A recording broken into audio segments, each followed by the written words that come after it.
Oh, you thought I was done, did you? No, we've got more Eminem. We're gonna keep covering him so you know exactly what to go out and get. This is Eminem Presents the Re-Up. So, when this came out, Eminem was talking about, he was dealing with the loss of proof. He was collaborating with Akon, but this was a typical quiet period for him just because he was supposed to be following up his next album. We ended up waiting a long time for it, but despite that, he did come out with a few things, and this is one of them. So the Re-Up is not an Eminem album. It's a compilation with various artists on the Shady Records roster. We're talking Bobby Creekwater, Cassius, Obi Trice, D12, 50 Cent, Stat Quo, and I think there's one more. I think that's about it actually. But and then in addition to that, Eminem. So you think with all these guys, they all are capable of making hit songs, so we'd have a masterpiece, wouldn't you? Well, you're wrong. This is actually a real thumbs down record because not many people besides Eminem raised the bar. So every song that Eminem is on, I found myself wishing that he would have been on at least 40, 50% more of the songs, is because these are the album's best moments. The only person I feel like really has the possibility of being on good songs without him is 50 Cent. Now, of course, you can't tell the difference because every song Eminem is on, 50 Cent is on. But he's about the only one, people like the Eminem and 50 collabos. Well, there's three of them on here. And, really this is a masterful thing that we needed a lot more of.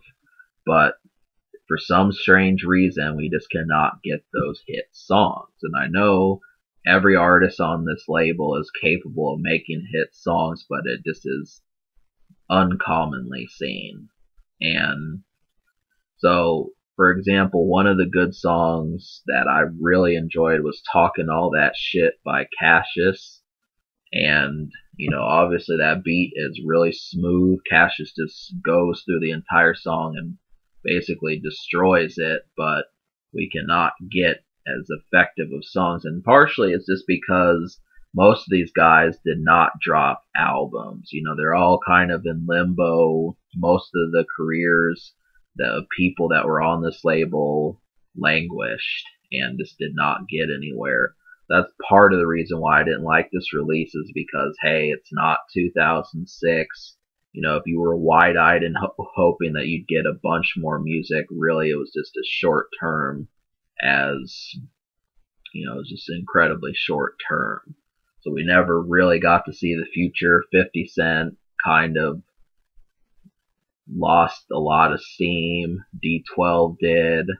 Obi Trice did. Everyone did. It was just like, Shady Records really diminished until it re-emerged with, Yellow Wolf and Slaughterhouse and Bad Meets Evil.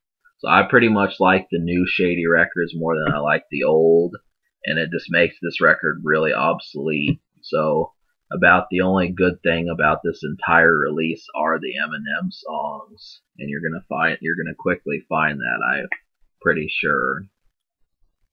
We'll talk about the songs you can smoke to. There's a handful. I think You Don't Know sounds like a brilliant kind of glitzy nighttime song. Jimmy Crack Corn's a great surprise. No Apologies is a great album cut, and that's really about it as far as smoking goes.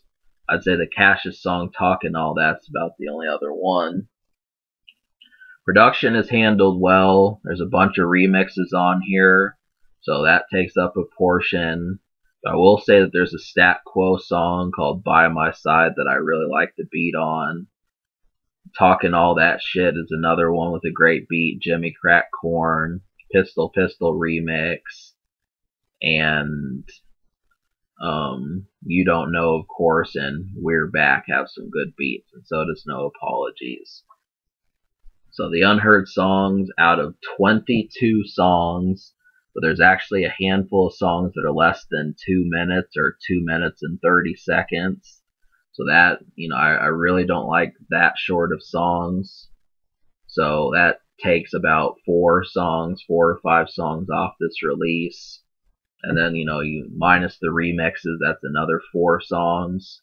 So it's about, maybe 15, 16 songs that are on here. And I liked 5 of them. So I liked You Don't Know, Jimmy Crack Corn, Talking All That, No Apologies, and Re-Up. Those are the 5 songs that you need to get.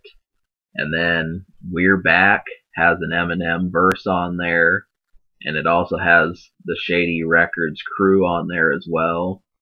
But this is kind of a dumb name for a song. They should have come up with like, we're gonna party tonight, or we're going to pick up some women tonight, to something other than this We're Back.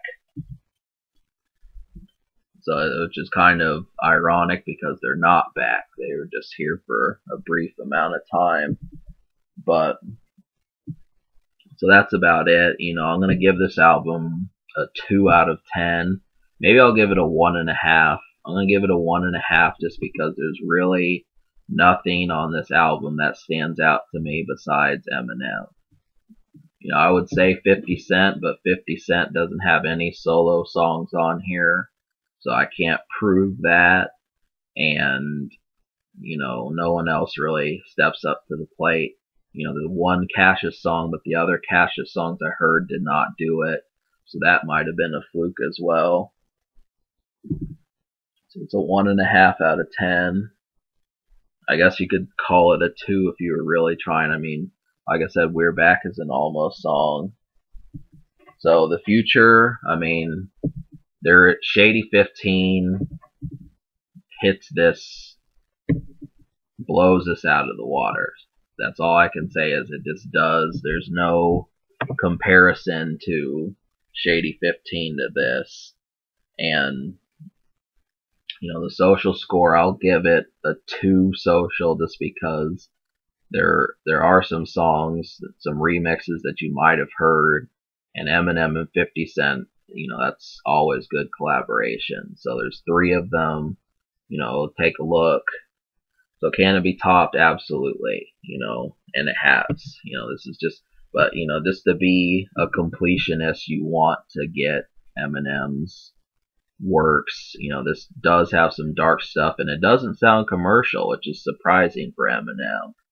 Well, it's not surprising for him, but, that was kind of a direction at around that time. So, alright, subscribe for more fun. I give this album a 1.5 and a 2 social. Check out the Eminem and 50 Cent songs.